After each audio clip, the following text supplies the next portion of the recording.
Hello everyone, Sara Bierman here, Business Agility Coach for AgileDad, and it's time for today's episode of the Daily Stand-Up. Let's get started. Recently, Leah and I talked about how important user stories are for the success of a project. Yesterday, he talked about the right way to write a user story, and the first thing he mentioned is identifying the target persona or audience.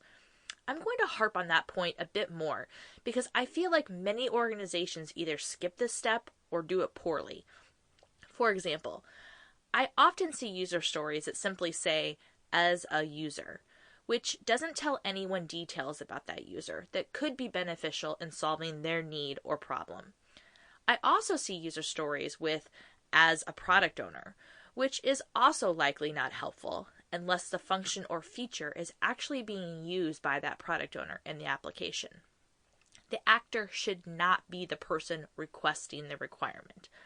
The actor or persona in the user story should be the end user that is benefiting from the work being requested. Another mistake I see in user stories that makes me cringe, and I have to mention, is as a system. The system is not who is benefiting from this work. The system is not using the application. The system is what, and it's very vague at that. Systems should not be personas, and if your user stories are being written that way, you are likely not making much progress in your development. As Lee mentioned, you need to ask yourself some questions about the persona or end user to identify them and clearly understand their needs. Are they internal or external? Do they work at the company as an administrator, or are they just someone trying to get information to do their job? At one of my past projects, we named a persona Joe on the third floor, which signified anyone internal that needed some general information and access to the internal application just to learn about our products. It may sound silly, but this persona was referenced for years after we created it, and is probably still being used even after I have left that company. For external users, are they looking for customer service, or do they want to buy something? Or do they just need information? Depending on the epic or feature being developed, the target audience for that user story could be one or multiple personas, and they should all be considered. It's one of my favorite activities with stakeholders to create and discuss different personas for an application.